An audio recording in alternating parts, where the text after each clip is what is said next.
Hello, this is Barry from Europe Direct Information Centre at Blanchardstown Library, and I'm back with another Ask Europe video session. And this time I'm delighted to be joined by Mateja from Croatia. Hello, Mateja. Hi Barry and hi Europe Direct. How are you? I'm very well. Thank you so much for agreeing to join me via video link. That's no problem. So hopefully it's fun for both of us and for anyone watching. Absolutely, and to let people know, this is the first time I've actually met Mateja. Mateja is a friend of Siobhan, who's the manager of the Europe Direct Information Centre. So I'm hoping to learn lots of great things about Croatia. So we'll get started? Yeah, great. Okay, so first of all, could you tell us where you're from in Croatia and tell us a little bit about it? Yes, so I'm from a small town called Karlovac, and it's quite near to Zagreb, the capital. And just considering its size, I think it's really interesting that we have four rivers, and it's kind of known around Croatia as a town full of parks. So it's really pretty, and there's so many things you can see. We have beautiful castles, and we have some forestry as well, so you can enjoy plenty of nice nature walks, and you can visit our new freshwater aquarium, which is quite interesting. I'd say it's full of wonderful people and some really good NGOs and associations doing great work. And I don't know, it's my hometown, so it's really close to my heart. It sounds beautiful with all the parks. And is it close to the sea? Well, I think the closeness part depends on where you're from. So I'd say, yeah, I think you can reach the coast within an hour by your car. So yeah, for us, like from my town, sometimes it doesn't feel so close, although it is. And I suppose if we were talking with an American person, they would start laughing. About how close is that? Because Croatia is famous for it's a beautiful coastline, isn't it? And all those islands. It looks absolutely incredible. Yeah. Okay, we'll move on. Yeah, it is. But I still... Sorry. Okay, that's fine. Okay, so question two. Now, obviously, I work at Blanchardstown Library, so my next question is going to be about books. So could you tell me about your favourite book or author, maybe, from your country, and why you like that book or author?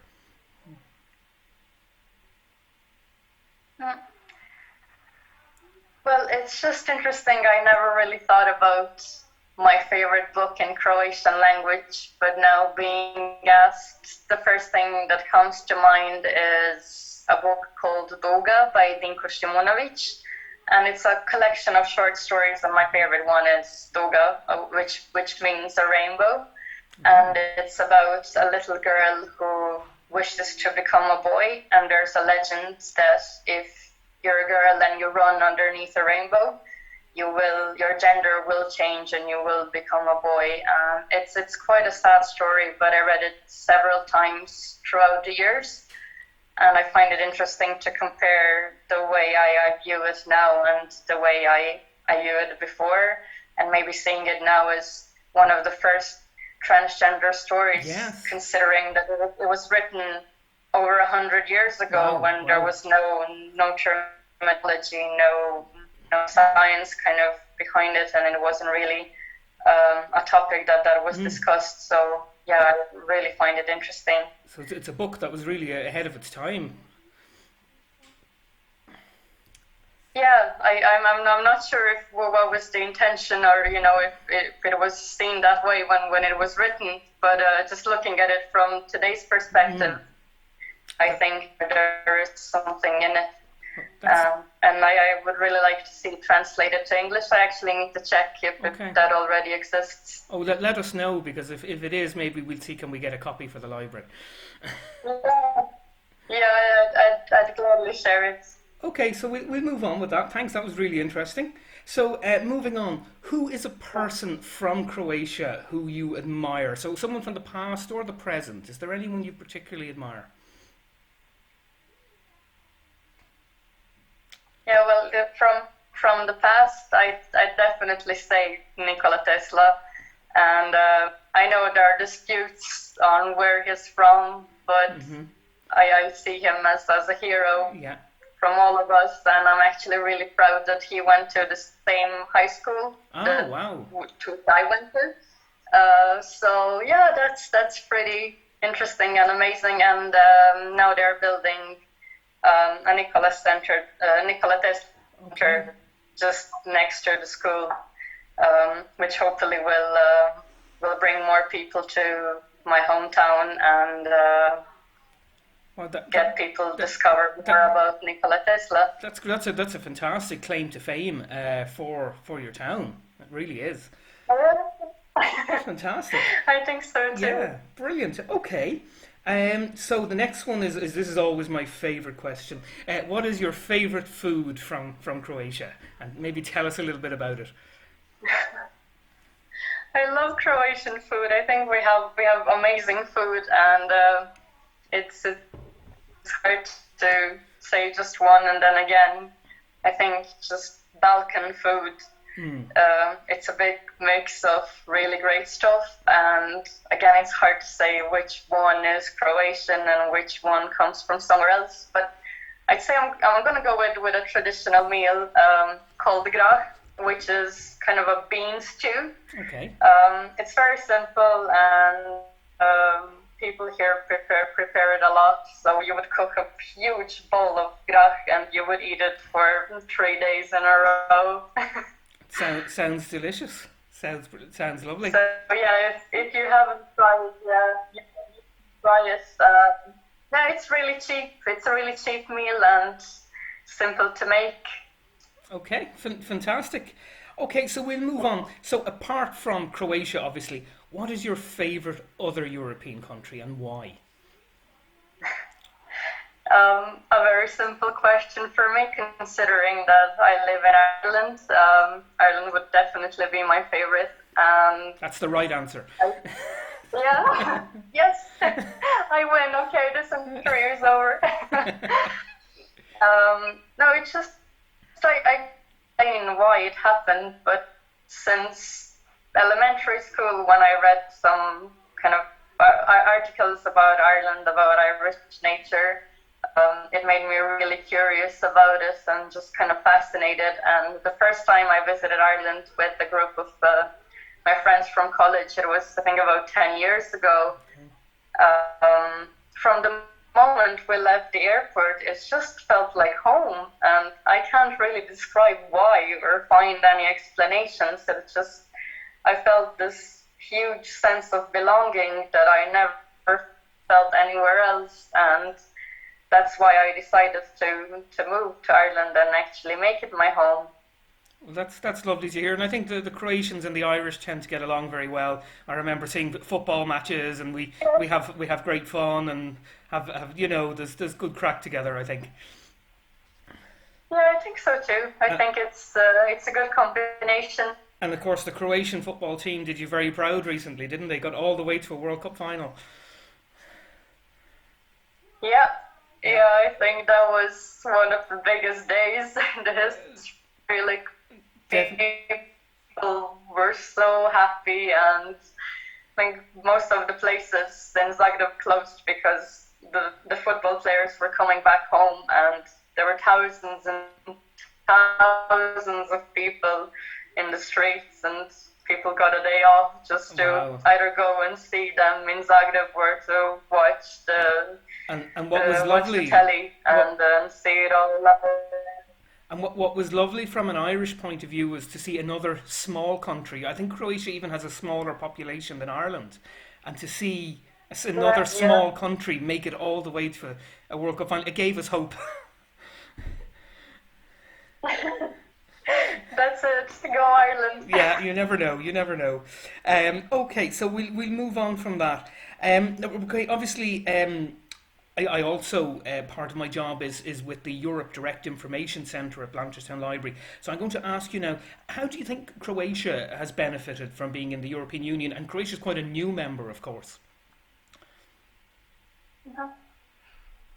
Well, I feel it's best to speak from my own perspective and to mention all of the opportunities that I got since Croatia joined the EU, and it's definitely the travel and the volunteering and work experiences I had through Erasmus Plus program, and now I work with European Solidarity Corps program, and I see what it does for young people and how it changed me and all the friends I made from different European countries, and how easy it is for us to connect and to visit each other now. And I think that's just amazing to feel so connected and so close to each other.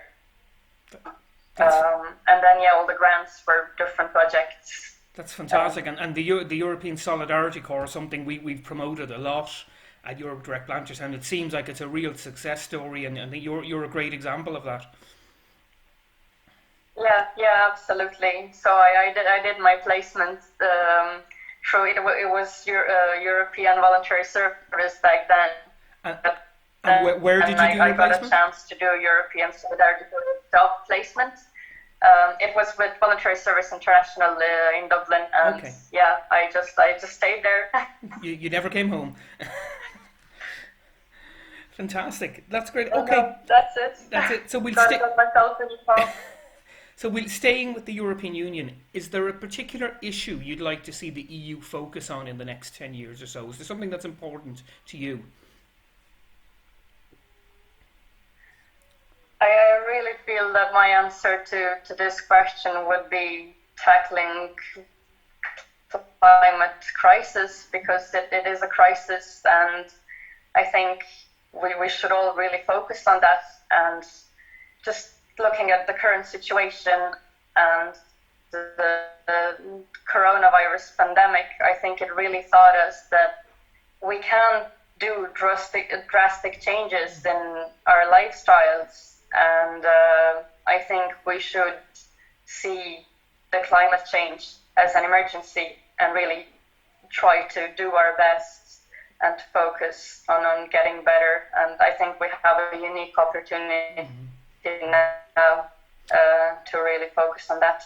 Absolutely, and one of our last conferences that we organised at Europe Direct Blanchardstown was about the climate emergency, and we heard from a fantastic range of speakers, and we heard, of course, all about Greta Thunberg, and like, as you say, she's trying to convince governments to treat it like the crisis that it is and take the drastic action that you're talking about. And you're right, that this situation we're in now has shown that we can take drastic action when we have to. Yeah, absolutely. Yeah. So let's all do our part and do as much as we can to continue that way. Absolutely. Okay, so we'll move on. We've two questions left. So if I'm visiting Croatia for the first time ever, which could well be the case, I'm hoping to next year, where should I not miss? What should I visit? Okay. Oh God, wait, let me grab this huge list. I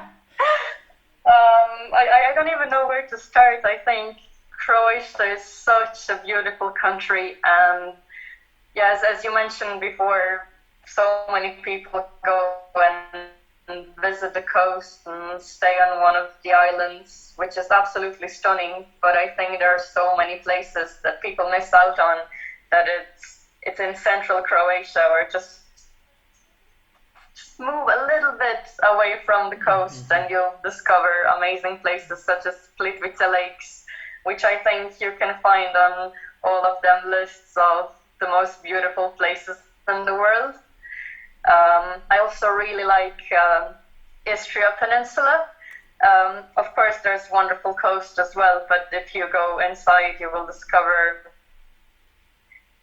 such cute little towns that will really charm you. It's a great drive around there. And if you really prefer islands, then I really like the Isle of Gač. And you can go and hike Vidova Gora, which gives you a beautiful view on the sea and other islands. And also, I think one of the most famous beaches in Croatia called Bol. That sounds wonderful. I really want to go now. And I'll just say to anyone who's watching this, if you check out the Europe Direct channels on Facebook and Twitter, and on YouTube. You'll see that we featured facts about Croatia only last week. Where we're featuring different countries every week, and we've also posted links to videos about travel videos about Croatia. So I'd advise anyone to go and check those out and see a little bit about your beautiful country. So last question, and I like to finish with a question that's a little bit of fun. What is a stereotype about Croatia, and is it true? Um, I don't know. Will you tell me? I don't know really. That's, that's what I'm thinking. I'm actually not sure. What would be the stereotype? I heard different things. Like Okay. I heard that Croatians were really lazy, but I also No. heard that Croatians were extremely hardworking. Okay. So yeah, I was curious if maybe We'll you knew what the stereotype was, or any. I haven't met too many, but any Croatians I have met have always been very friendly, and I thought very like the Irish in a lot of ways, very open, and I for two places that are so far away, we seem to have a lot in common in our personalities, I think. Yeah, So yeah. I'm really looking forward to going there. We have friends who are not far from Croatia, near Trieste in Italy. So the next time we're there, we're hopefully going to take a trip into Croatia and visit. And I'll Yeah, find out for myself. Maybe hospitality would be something that we're also famous for. So hopefully you'll experience that when you visit Croatia. I will. And yeah, I can make you this huge 10 pages and word list I'm going and to send it over to you. I'm going to of hold the you to places that. you could visit. Yeah. Okay, well, we'll leave it there. So I thank you so much for joining us, Mateja. That was really interesting. Really, I've learned a lot, and I've got after doing all these videos, I've got a travel list a mile long now of places I want to visit because I've heard about all these amazing places. So thank you very much. You're very welcome, and thank you. Okay, bye bye.